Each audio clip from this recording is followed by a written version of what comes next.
She will drop the acquaintance entirely.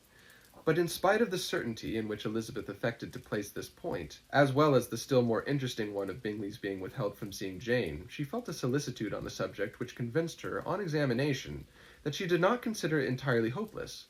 It was possible, and sometimes she thought it probable, that his affection might be reanimated, and the influence of his friends successfully combated by the more natural influence of Jane's attractions. Miss Bennet accepted her aunt's invitation with pleasure, and the Bingleys were no otherwise in her thoughts at the time than as she hoped that, by Caroline's not living in the same house with her brother, she might occasionally spend a morning with her without any danger of seeing him. The Gardiners stayed a week at Longbourn, and what with the Phillipses, the Lucases, and the officers, there was not a day without its engagement.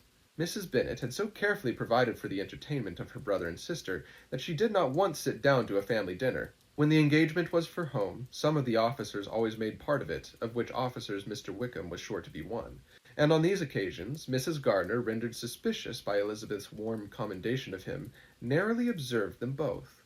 Without supposing them, for what she saw, to be very seriously in love, their preference of each other was plain enough to make her a little uneasy, and she resolved to speak to Elizabeth on the subject before she left Hertfordshire, and represent to her the imprudence of encouraging such an attachment.